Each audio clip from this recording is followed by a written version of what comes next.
Well, folks, on this exciting episode of the Liquid Football Podcast, we're taking a bit of a break from the men's game of the football to talk about the WSL.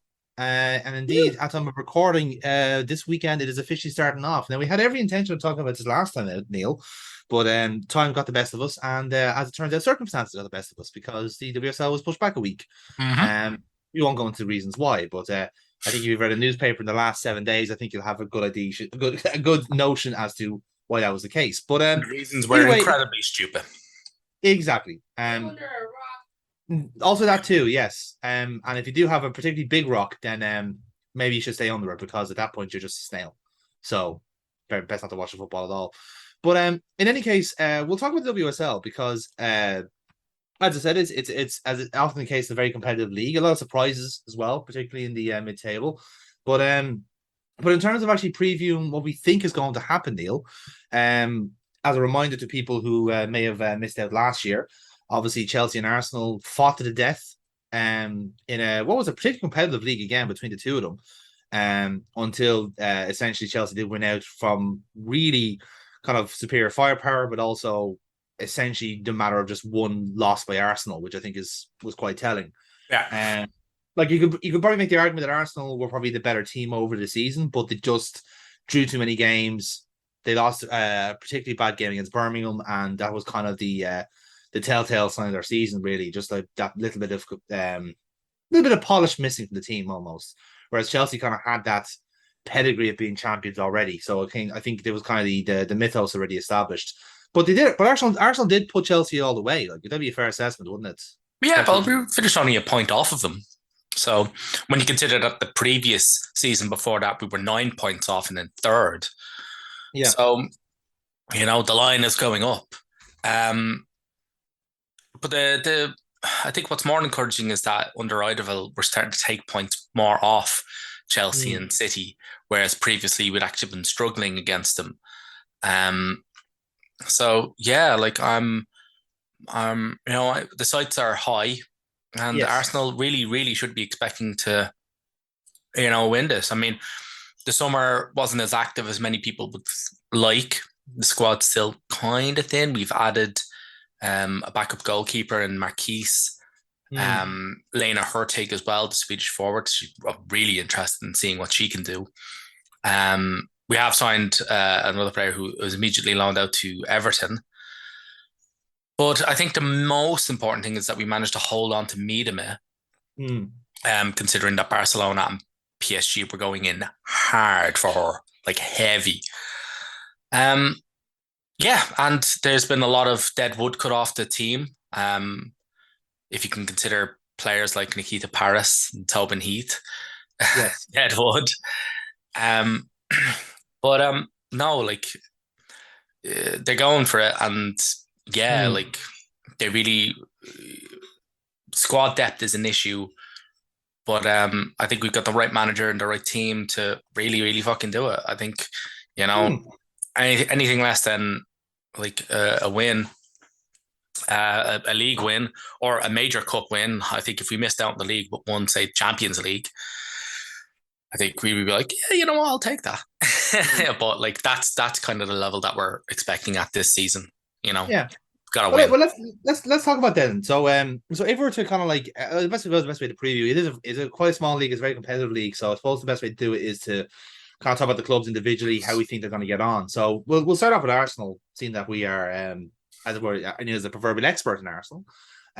So obviously you mentioned a few kind of like the kind of more prominent outgoings like Nikita Paris and Schneiderbeck was probably one, and also Tobin Heath. But of course Heath had kind of fitness issues more than anything else. It Yeah, wasn't yeah, no, necessarily like anything. we understand why these players left. Like none of them were Yes. like, oh my god, I can't believe we've lost them, which is Hmm. exactly what we would be saying, if we had lost, say, Miedema. Yes. But I think that's the big thing, really. Keeping Miedema this season, I think, is season defining already. You know. it is, but like this is it. Like we don't win, she's gone. Yeah. That's That's the quite reality of it. Yeah. that is That's quite it. frankly it. But like Nikita Paris just wasn't fitting, wasn't working, wasn't No. getting any kind of games. As you stated, Heath was ridiculously injury prone. Has gone back to the US. Yes. So Yeah, I mean, we've it's good. Like, I think, yeah, I suppose the one area of concern is that there's no backup really for Leah Walty. Um, Idaval's like there's just none.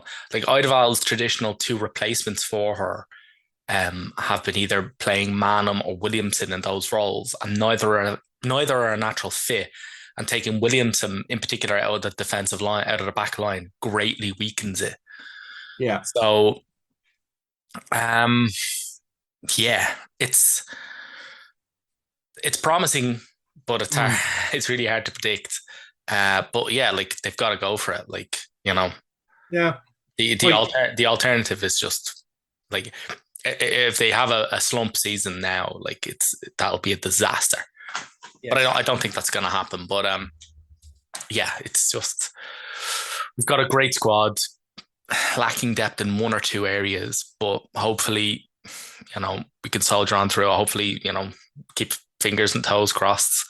Yeah, we should definitely. I mean, like, we should definitely be. I mean, like, we're damn near knocking down the door last season, and the team has improved. Well, you had So beaten Chelsea last season as well, and it was exactly, important that you that's really that's kind of lost the game on the matches you probably should have won. The likes of the yeah, Birmingham game, and maybe I think you dropped points against Leicester. I want to say. yeah, I think so. Like we drew 4 games last season. Like that's just Yeah. unacceptable. Like Mm. particularly, and to be honest, with you, I don't think we're drawing 4 and losing 1 this season either. I don't Mm. think that's not happening. Well, So but here's the prominent point of it, right? Based off last season, like you mentioned about Leah Walty there and the kind of the mhm. shortage inside. What do you think? Like mechanically, was the reason you lost the league last season? I know about the draws and so forth, but is there something tactically, or do you think it was a personnel problem that kind of made you go runner up, let's say, as opposed to actually win the league? What is different this season that would make you champions? Let's say. Well, Kind the of way. backup, the depth in the forward line Yeah, in with uh, fucking Hurtig coming perfect. in, Yeah. that's really good. Again, lots of dead wood left. Better competition for places. Mm-hmm. All the players now have bedded in. They've been under Idaval now for a year, so they all know. Mm. Um, it's good. Like the thing is that Hurtig's arrival is quite important because we're not trying to shoehorn Paris into a team that she's clearly not going to fit into. We're not Yeah. looking at Tobin Heath going, "Can you play this week?" Nah, no, shit, fuck, right, we got to go around that. Now, Mm-hmm. now we actually know, like, oh yeah, Lena will play.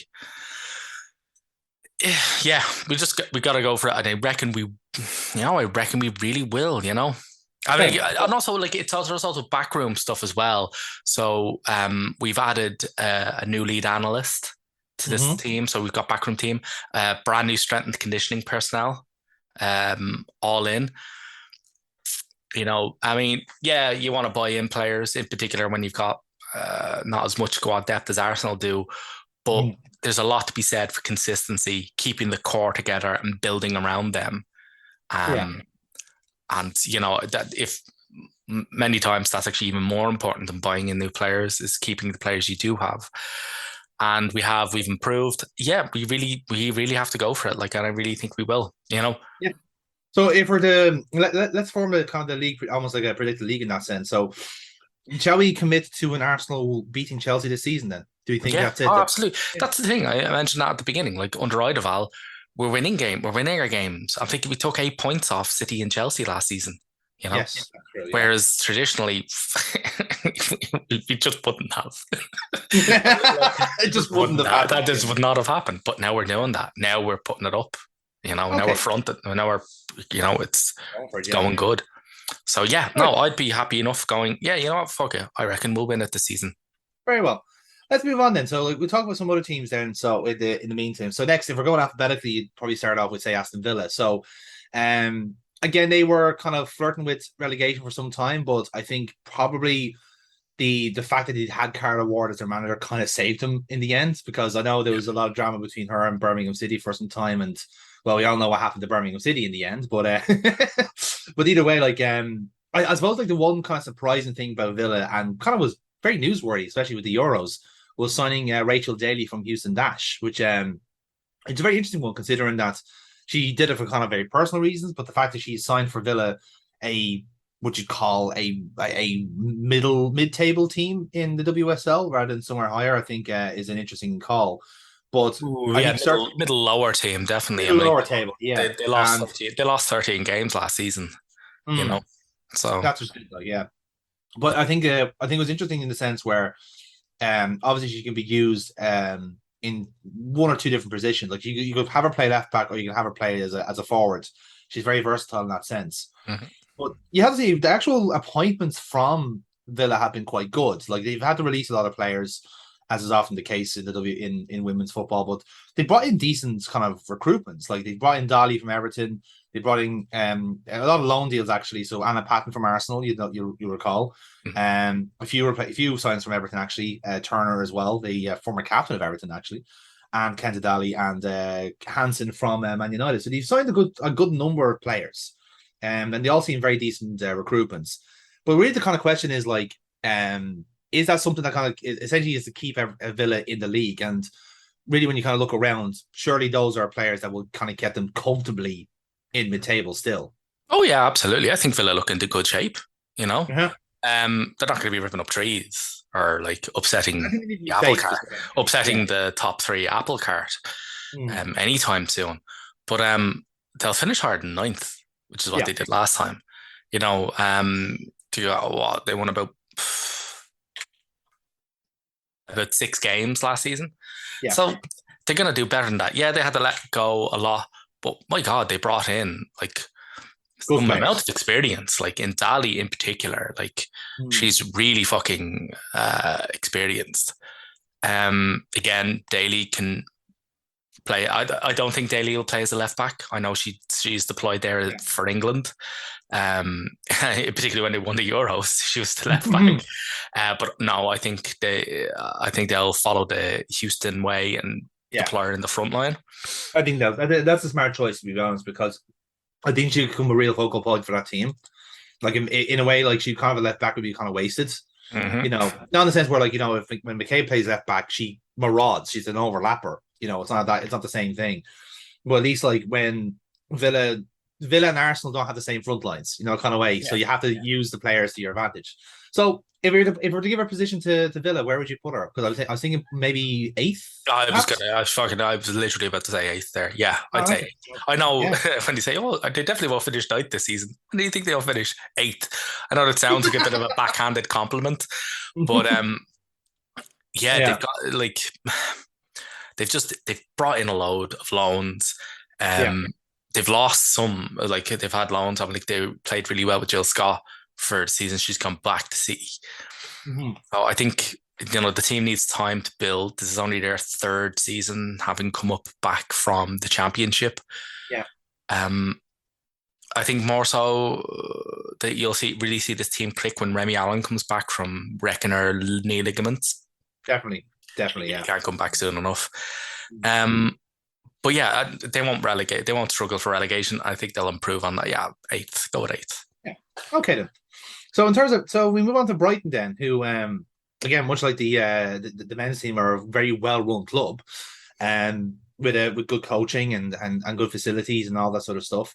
But the question is, Neil, is it enough to start knocking the door for the top half of the league because they just missed out last season in seventh, only by a point in that sense. But again, they were probably had better aspirations for just based off the infrastructure they have, but they haven't necessarily brought in high profile players. They tend to go for players that are kind of within their range, develop them and potentially do something with them. But they have let go of a lot of players this season. And I think I'm not sure if that's going to cause issues in a sense where have their replacements improved on the departures, really. Kind of the exit. I'm like, was a quite the exodus in the summer. Yes. Um, uh, they narrowly missed out on scoring they set a record point. Narrowly missed out on setting a record point tally. Hmm. Yeah, last season was a wee bit of a disappointment. It kind of finished on a bum note, and then everybody left. Yeah. Um, yeah, they brought in some good players.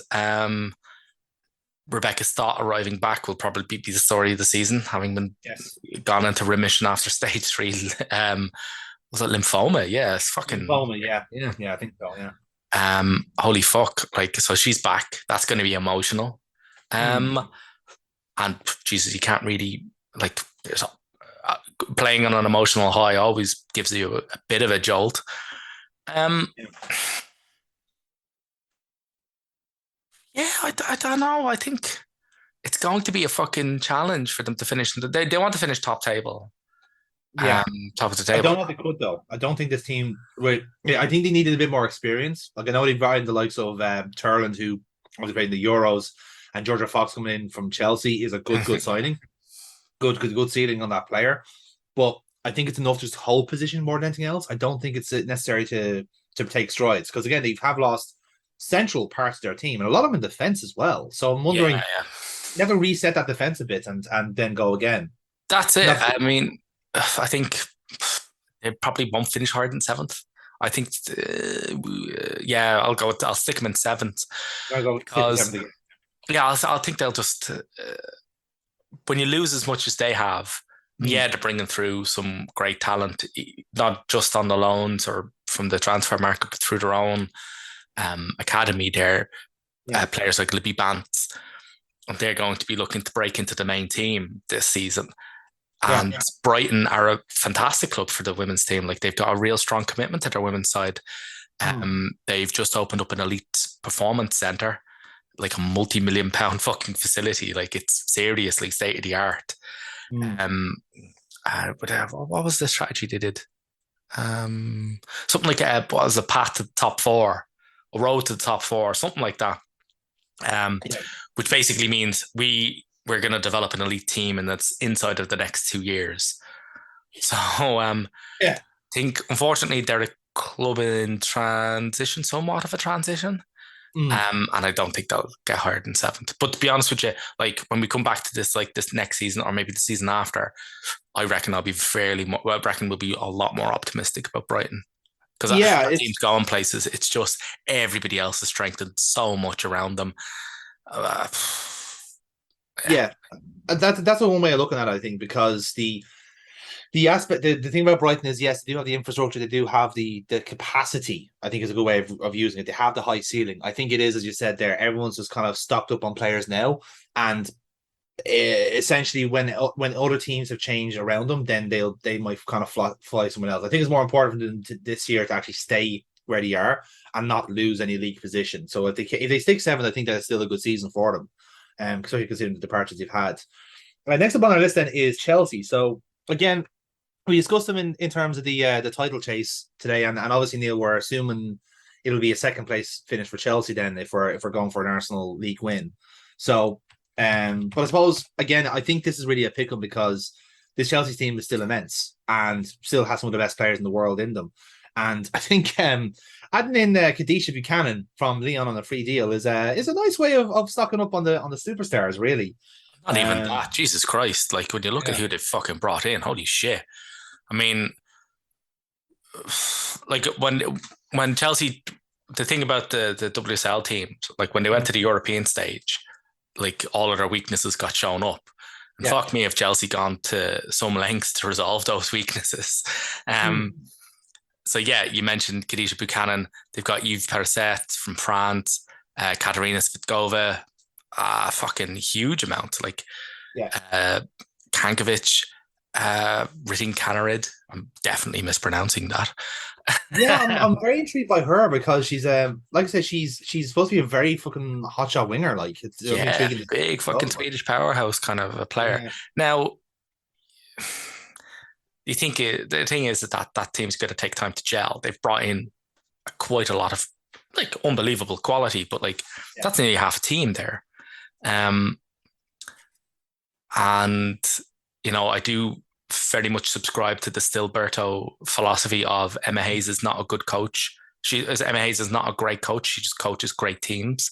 Yes. Um, so I think, yeah, I mean, like their preseason loss to Leon. Um, Mm. I think that kind of reveals some of the cracks that this team is yet to gel. But yeah, they'll be relying on some of their key players like Kirby and Kerr, Yeah. who are just unbelievable fucking players. So yeah, I reckon like Again, I reckon they'll be second. Don't reckon Hmm. they'll go anywhere in Europe. But again, like Arsenal ran them to a point last Hmm. season. I reckon there won't be too much more than that this season. But this is kind of the big question. Like, is it? You kind of mentioned Europe there. Is it more important for Chelsea to kind of to start challenging Europe a bit more? Because you mentioned there that they kind of were a bit of a damp squib in Europe last season, and especially considering they were the toes of WSL, you're kind of hoping that maybe they'd make more of an impression, and they kind of showed their tactical weaknesses there. They Well, were a bit of that's a glass cannon. well, yeah. Like their Chelsea exploits is the whole. Sorry, the European exploits was the whole reason that they Hmm. signed Buchanan. Like Yeah. Buchanan's purely a we need to go further in Europe signing for them. Now, yeah, she'll work incredibly well in the league as well. But the main Hmm. reason they got her in was because, yeah, she can get us places in Europe. Um, and I reckon that they'll probably go to a back three with her Yeah, in the team. they want to think so. Yeah. Yeah. So they'll be needing her to do it. So they'll be staking a huge amount of their progress on her. Yeah. And I think maybe this season it's just a little too much with the amount of signings that they've brought in. Um, but yeah, All right then. I don't think So they can't. They won't be. They won't do it.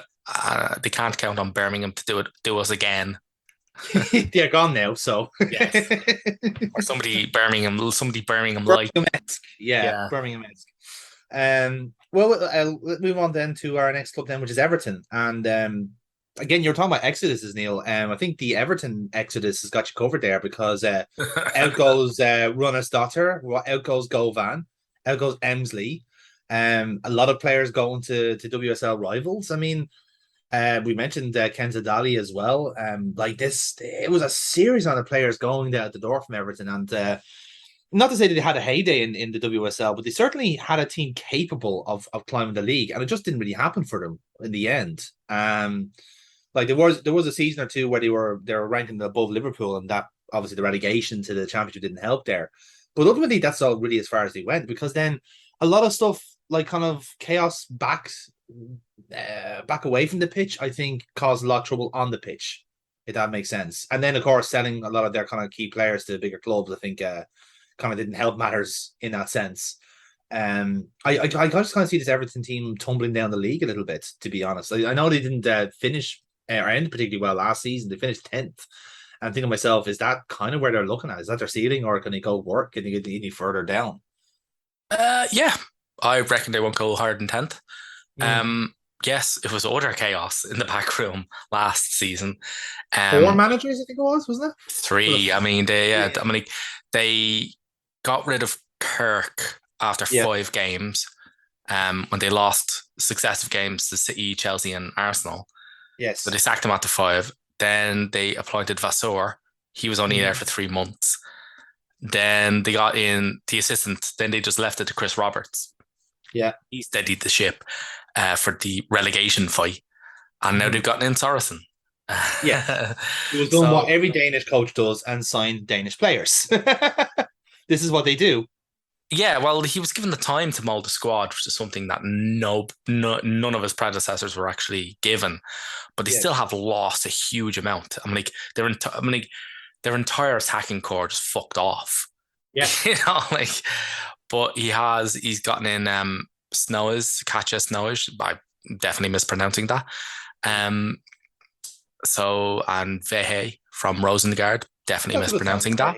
Yeah. That is a good signing. Um, So yeah, plus the very Dutch thing of no, not Dutch, but the Danish twins. Yes. Yes, Sarah and Karen from Potsdam. Um, I just now one of them's going straight out on loan, but I don't know. Like they've a comfortable start to the season fixtures Mm. wise. Um, but like I don't know. Like they're like obviously they're going to big themselves up. They're not going to turn around and go, yeah, we're kind of fucked on Mhm. official channels. But on official channels, they're saying, yeah, we'll finish top half easily. I was like, oh, no, you aren't. I think they're one of the first clubs I've ever seen that has lost three goalkeepers in one transfer window. Because they Yeah. lost Ronald Starter, they lost McIver to Man City, and he also just let Faye Kirby go to Liverpool just today. It's Yeah. like, fucking hell, lads, if he's got enough keepers, like, is this a Burnley situation? Have you got too many of them? Like, what's Yeah. going on? Like, Well, they got Ramsey from Manchester United on loan. yeah. Um, although signing a keeper on loan, like a first string keeper on loan, I don't Hmm. get That's that. risky. That's brave. That's a brave decision. That's a very brave decision. Yes. Um, Sorensen's a very good coach. Yeah. So already he's got a good reputation. Hmm. Um, he's a real defend from the front kind of guy and considers midfield the most important area. Like that's his key area. Very Danish mentality So there. yeah, pretty much. So yeah, he'll be good to. He'll be basically putting the entire season mostly on the shoulders of Christensen, Yeah. um, and uh, Catherine Vehe to see how. Fuck man, I gotta look up how to pronounce that name. I think you are right with Vahey. I think you're on the Yeah, right line. hopefully, I really hope I am. Yeah. Um, So we say 10th for Everton or I'm gonna 11th? go with 10th. Yeah, man, I just don't see this team kicking on position Yeah. wise. I'd say it's solidifying and stabilizing, but I don't see it kicking on. Don't see it going Yeah. anywhere. Speaking of, then we'll talk about Leicester, who narrowly avoided relegation last season, only 2 points away from Birmingham in the end, who did leave to the Championship. And to be honest with you, Neil, I see them getting relegated this year. I think Yeah, these are our whipping girls in this situation because I'm seeing the people they bring in. Josie Green's a good signing, very experienced, but it's not enough. They need a bit of quality, and the quality isn't really there. yeah, no, can't disagree with you at all there. But they did have an active enough summer. Like, they were Okay, busy. but again, they need a marquee. It's like they're missing a marquee signing. They needed someone to say to stamp their kind of roots and say, "I'm signing for Leicester" type Well, of like shit. this is their second season having come up from the championship. So like Yeah. marquee signings are still slightly out of their grasp. I mean, like their main hope is like getting good players in on loan. Like they've been working the Mm. loan system quite well. Again, coming from the somehow loan farm of Manchester United, they got Carrie Jones, Yeah. 19-year-old. But yeah, I'm like, that's good. It's good they've gotten her. But like they just they need more. I agree with you, they need more. They're not gonna get a marquee signing. Yeah. But they do need more, you know? Yeah. And who knows? Again, the transfer window still isn't closing for another while. So I mean, it's entirely possible they get someone else in. Mm-hmm. And now, of course, I have to talk about my own vested interest here, Neil. Let's talk about Liverpool. They ultimately steamrolled the championship after a bit of a slow start last season. Again, they had a pretty busy summer last year and getting a lot of players, a very strong Irish contingent between Megan Campbell, Leanne Kernan, hooking up with Niamh Fahey, who was there already. And again, they've solidified that. We didn't really mention it that much, but Katie Stengel coming in January was a huge improvement to the front line because a lot of it was just Leanne Kiernan and friends, and then suddenly Stengel comes in and starts scoring at the same ratio. So now you have two strikers of the same kind of mentality, of the same rate, of the same XG, if you like. Yeah. That's a fast improvement. And then you come to this season, then, and we mentioned before, like Matt Beard is a superb coach. I think even in the grand scheme of things now, when you're talking about the likes of your Emma Hayes and Eidvalls in this league, you're gonna rank Matt Beard as one of the highest. He has championship winning pedigree. He has won these championships before with Liverpool and has made basket cases look sensible. No, he was at Bristol, he was at West Ham, and he got a tune out of them. So I think he does have that ability to win. He definitely It's knows what just he's doing. He definitely knows what he's doing recruitment wise. absolutely. I was just about to make that point. So he knew exactly what he needed, which was experience and also a good bit of moxie. So Gilly Flaherty, I think, Oh, that was is a an very true. inspired. Yeah, a captain of West Ham just go mine. But bringing in Van der Sanden again, Yes. a player who has won WSL with us before, is a very Freudian signing. Let's say it's like if you want to know what it's like to win a championship, here's someone who's done it for us. And And also bring her in like in attack because when you look at that Liverpool team, attack is not the area that you needed strengthening no, in. But hey, I'm as I've said before on this podcast, I am always of the ilk that you always have room for elite tier players, and yeah, yeah, she's just gonna like that's just gonna help no end. Like holy Well, shit. it does have a bit of logic to them because if Beard wants to like Beard is a big fan of the tree of kind of Potter-esque Brighton football. He likes a back three. He likes marauding wing backs. He likes using his width. So if you can put someone like Stengel on the right wing, and then have Van der Sanden on the left hand side, and just keep alternating because Van der Sanden can play both wings, it makes complete sense because then you have Kiernan or indeed Stengel if you want to have her in the center and cleaning up, and that's where you get the goals. But as you said, like the attack wasn't the issue. You kind of wanted defenders, and what are the defenders he brings in? Emma Koivisto, Julie Flaherty, and Charlotte Wardlaw from Chelsea. Yeah, I'll take that. Thanks. No, absolutely. Koivisto in particular, like as a superb addition at fullback. Like she's brilliant. Again, Eartha Cummings, haven't seen a tremendous amount, but heard very, very good Huge talent. things. Huge Scottish talent. Yeah. Scottish goalkeeper, yeah. So no, I'm Jesus. Like when I look at the recruitment, I'm like struggling to find I'm struggling to find any cracks. It's like I gotta pick a hole somewhere. Yeah. No, Now no. the thing about us as well, it was a big deal to keep a lot of players as well. So we tied down players like Kieran and Campbell to new contracts. Missy Bo Cairns is a big one as well. Obviously, being the captain, she's now down for a couple of years, and Leanne Robe and Taylor Hines, they're all tied down to bigger, better deals now. And in a way, it's nice to see this Liverpool engine starting to run again because we've had a couple of years of neglect, and now because we have a manager who actually, has a bit of sway and actually knows how to run the club, it's really, really helping out. That's no this descent to the previous brains, but this guy knows what he's doing. He has a plan, and I think the owners are backing him. There's a lot more money going around now for the club, so it's all going good. It's just a question now of how this team is going to do again in a league of WSL perennials. Um, I think this team will be very happy with a mid-table finish, and then wherever they land is essentially upward trajectory from there because this team after like a year's betting in the WSL will be competing for the title. I do genuinely believe that. I don't think their nearest competitors will be the likes of a West Ham, which they've already tonked 5-0. They'll be targeting the Manchester clubs and Spurs, I think. I actually believe So that as well. The provisional table just has them in sixth just by virtue of the alphabet. yeah, I was going to put them six myself. I was So about to say that, like I was, because I previously looked at the table and I went, yeah, actually, you know what, sixth would be good. It's funny that they're there, and I went, oh no, that's just alphabetically. Holy fuck. yeah, Yeah, I'll just run with that. You yeah, know, that works. That works. Yeah. yeah, no, definitely. I reckon sixth. Even if they finish a bit lower, I don't think it'll be too much of a belt Mm, to the team because I think he'll be saying to them, it's like, look, we just got to get our foot in the door, get yeah. used to when they're not scoring 49 goals this season. Like Mm, you're up against much better defenses, you're up against much stronger midfield, you're up against vastly superior attacking yeah. attacks.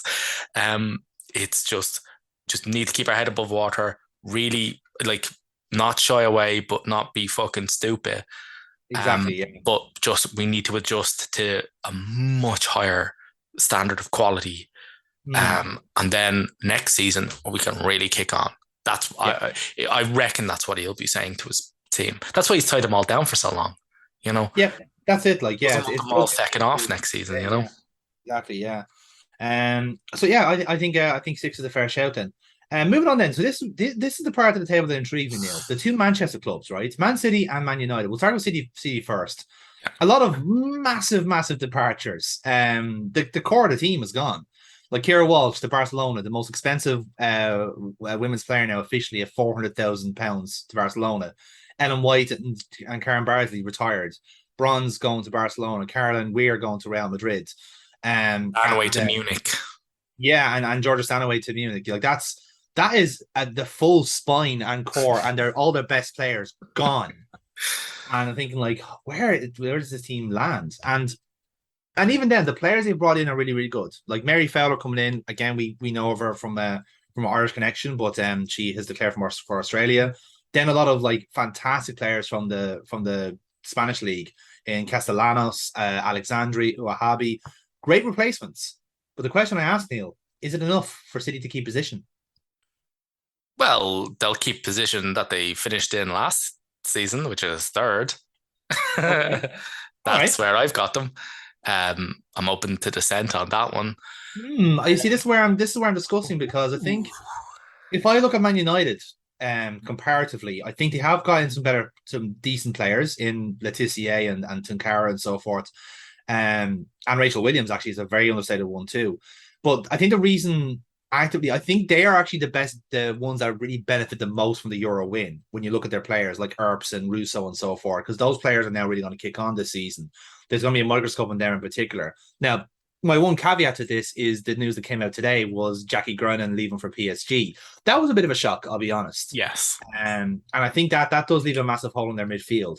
Whether they move to actually replace her, I think will probably remain to be seen, but be a fair assumption they'll have to. Yeah. But like I said, they've had a few players leaving as well, like Signe Brun, I think leaving for going back to Leon. Like if they had any sense, they'd probably try and re-sign her again because she's a fucking hell of a talent. If they can get a tune out of Nikita Paris, that'll be interesting, but I don't see it happening.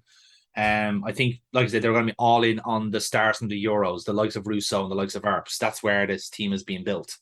So it's just a question of like who has the better, more stable team. United with their kind of Euro hotshots and Sundry, or Man City with their superstars and players that are coming out. Yeah, I was about to say there when you were talking about the Euro hotshots of Man United, I was like, City have Lauren Hemp. Lauren Hemp, yes. Like, Well, also my argument would be that a lot of the ones have left. yeah, no. That's what I I would fully, I say. fully get what you're saying there. But like, Jesus, like Hemp's only 22 and is not even the finished article and has already won like quite a lot of individual awards. Hmm. She was also an integral part of the Euro triumph as well. I think huge signing is going to be Mary Fowler. Yes, Um, that's the big one. That's the breakthrough, I think. Yeah. really, really is. And I think her dad is Irish, doesn't he? Yes, her and her sister can declare for us. I think her sister declared for us, and she didn't. I think that's No, the way she it did. is She's already got like 26 fucking caps and like, for Australia. Yeah, it was her yeah, sister that I think and a is fucking hat full of goals already. Mm. Um, no, she's just ridiculous. Like, unbelievable player at 19. So that's a coup. That's an unbelievable signing. Yeah. Um, yeah, yeah, they've lost a lot, but they've added, like, Jesus, you thought about Castellanos, the fucking from Atletico, Mm. Alexandri previously with Atletico.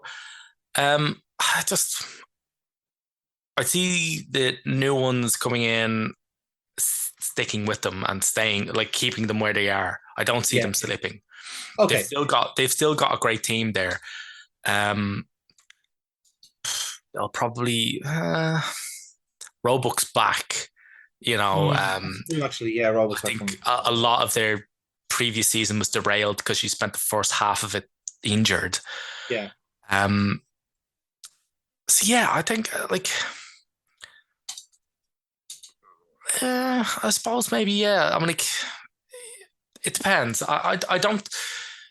It's a flip of a coin type of thing. I don't think the departures will have affected people too much, given that like two of them were retirements. And they were like, fine, you can't really help that. Yeah. But they'll actually big up the team. They'll be like, look, girls, you can really kick on. There's spaces for you now.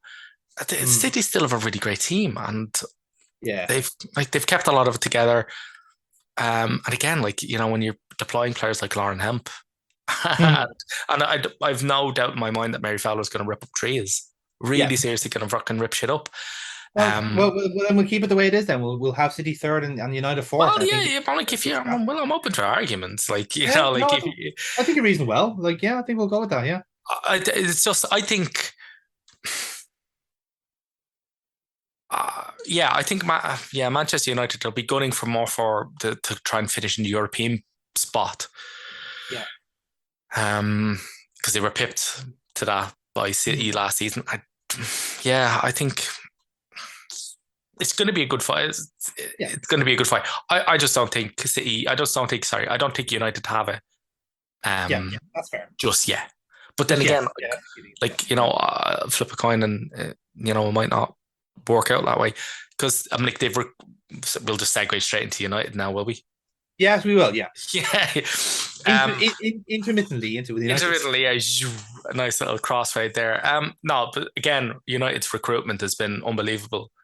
Yes. If City the exodus, if all the players leaving City was really something, United have brought in some serious fucking talent. Tonkara, brilliant, Mm. and Lucia Garcia as well.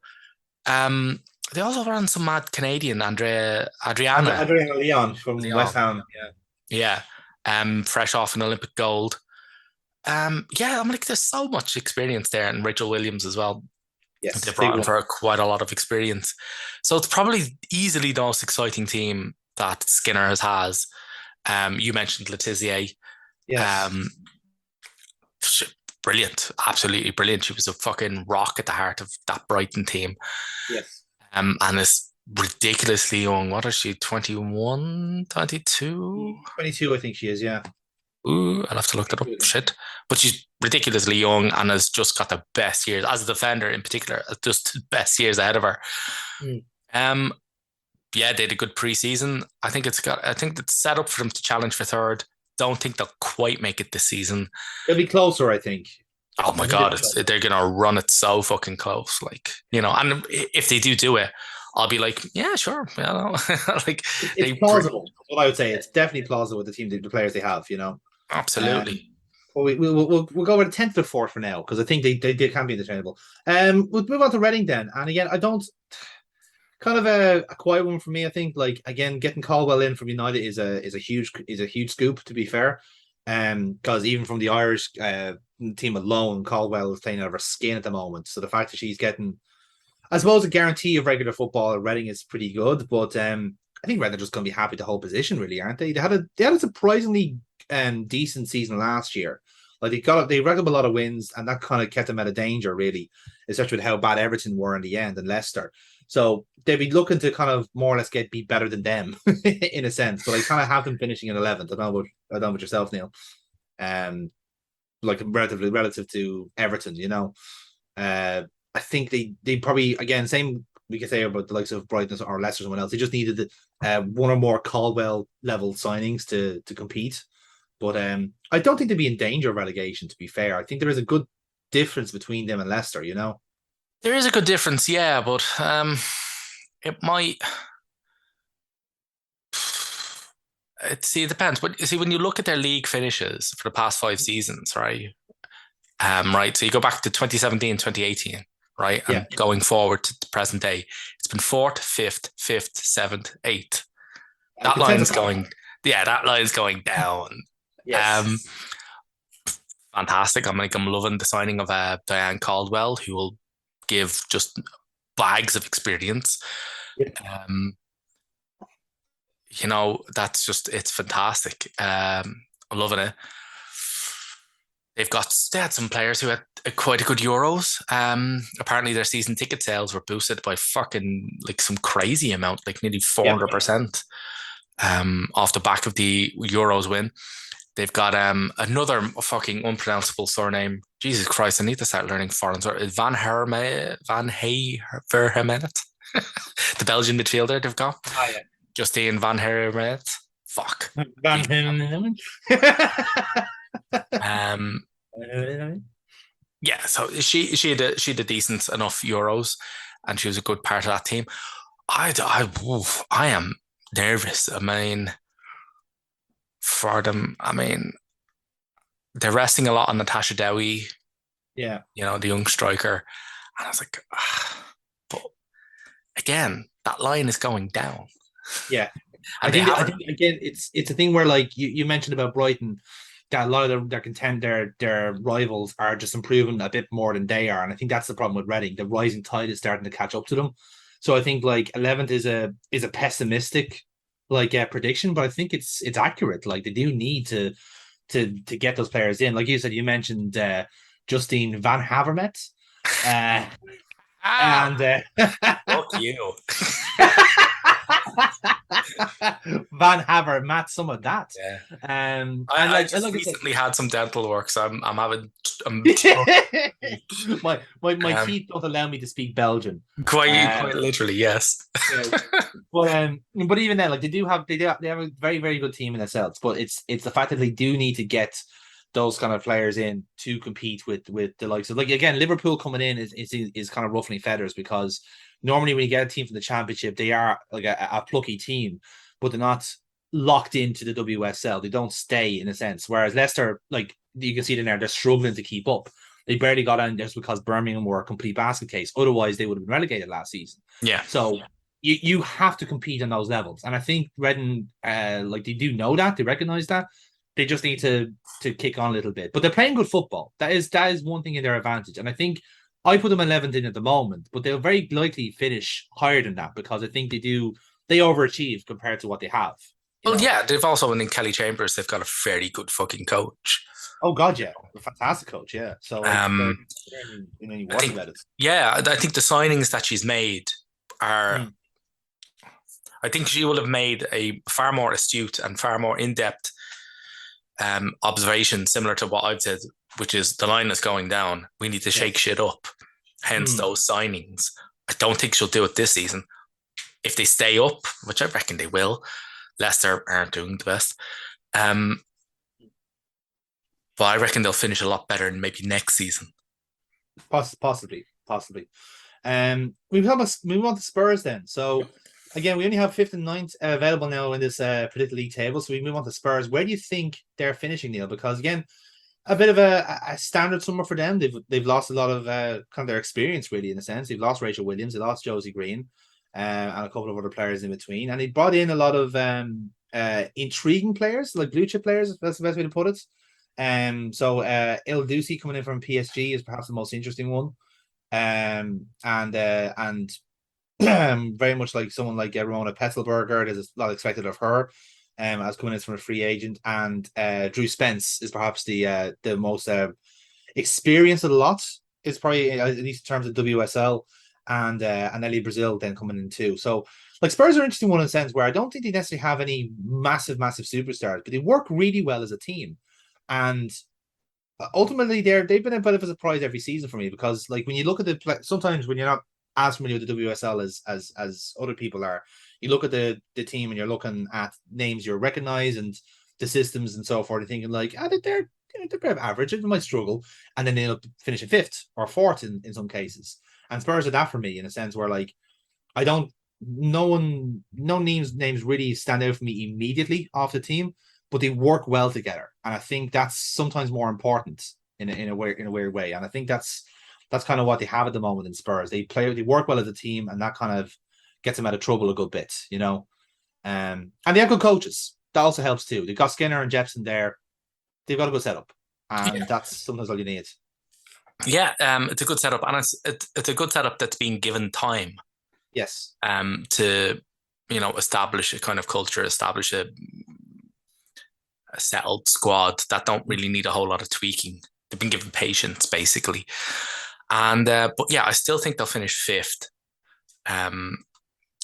They signed Amy Turner from Orlando Pride. That's a pretty big signing for them Yeah. as well. They got a wonderful player in Ashley Neville, who apparently was so good that she skipped over the youth team. Never played youth football with England, which is an important stepping stone into the senior side. Yes. So I'm going to expect her to be knocking on the door for an England spot next season, possibly the end of this season. Yeah, like I yeah, I just again I don't see them. I don't see them having done better than the teams above them that we have above them. Yeah. They've brought in some good quality again, like you said, blue chip players. Whereas everybody above them is adding like fucking superstars. Like they're Yeah. adding serious fucking levels of quality. I see them losing ground to the top four. That's the way I would look at it. I would say if you're Liverpool, you're targeting Spurs as your target. That's who you're aiming Yeah, for. And I think that I think is an intriguing league battle for me because when you look at Spurs, like they're there to be got, but you do have to beat them well. And I think that's one way to look at it. At least if you're from my point of view as well, from anyone else's. That leaves yeah. us down with If you're West. Man U as well, you're looking at targeting them, Yeah, yeah, which totally. is spicy because their very first game is against each other at the toilet bowl. Um, I so see. yeah, so like that's hey, that'll actually be a good precursor for if any of our predictions actually hold any water, or That's if true, we're just actually. talking Yeah. absolute bollocks. But yeah, I just I see with everybody ahead of them signing real superstar quality and really fucking strengthening, I don't see them going higher than fifth. Yeah, Unless that's fair. unless one of the top four, unless one of the four teams we have ahead of them completely shit the bed, Which which is is entirely a possible. possibility, you know. Yeah, absolutely. Next up then is, and last indeed in the league, is West Ham. Well, the only spot we have free, Neil, is ninth for West Ham. Is that harsh on West Ham, considering the players they've let go and the players they've signed? It's not so much harsh on West Ham as it is kind of like there's a huge like they've made wholesale changes to that squad, and that's Yes. always going to impact. Like that's Mm. always going to fucking do. That's always going to hobble you slightly. In particular, when everybody else around you has added quite effectively, added really like thoughtfully, and like Mm. none of the other teams around them have broken. I think they've broken the consistency of their squad with their additions. I reckon West Ham with the wholesale changes that they've made, which are good now. These are good signings, but they're going nowhere near what they finished sixth last season. They're not doing that. Yeah. Um, yeah, they've gotten in like obviously Lisa Evans and fucking Halle Hussein, both former Arsenal teammates. And they're good, but I mean, like, what they made 10 more signings, what 12 signings altogether? They made some massive sign. Like they have brought in people from the Bayern Munich and Vivian Asei. They've got a Riza Shimizu from the Japanese league, and as you said, they got in a lot of Arsenal contingent, like a lot of young players actually in Kira Flannery and Alex Hennessy. So they've got a lot of youth in a team where I'd say you could say it was looking at the wrong side of the age bracket. So Leon has gone, Svitkova has gone, Flaherty to Liverpool, all these players we mentioned already. Hasagawa, we didn't mention, she's gone to Man City. So a lot of upheaval in that team. And as you said, Neil, it's kind of an unknown quantity, West Ham at the minute. Yeah, no, absolutely. I get that. I'm like, yeah, it's a sorry, on a whole, it's an unknown quantity. We Yes. know the individual players. I mean, Asay is really exciting for them. Mm, Fantastic. She plays really well for France. yeah. Um, and there's the Japanese player, Shimizu. Yep. Shimizu. Shimizu, Um, yeah. fantastic. Yeah, I'm really looking forward to seeing how she does. Mm. Um, but yeah, like again, like they they've really wholesale chopped and changed almost their entire squad, and you just this is a league where you need consistency. Like consistency is the key. Like we see it in all. It's also the same in the men's side, but it's even more so when there's only 12 teams. It's like you need to keep a consistent core. You need to keep a consistent structure, culture, whatever fucking name you want to call for it. They haven't. I'm like, they lost 10 players. Was it 10 departures or something like that? I can do the math. Yeah, it's about, I think it was 9 or 10. Yeah. Yeah. So, I'm like, it looks as well that they're like, is it Konchesky? Paul Konchesky is their Oh, coach I there. was about to actually mention the reason why I have them down on ninth is because Paul Chesky's in charge of the club. It's like, yeah, no, they're fucked. They're fucked. No, they don't. Forget about it. Relegated. Yeah, he seems to be given the money and the wherewithal to sign who he wants to really make his squad and like put his mark on the squad.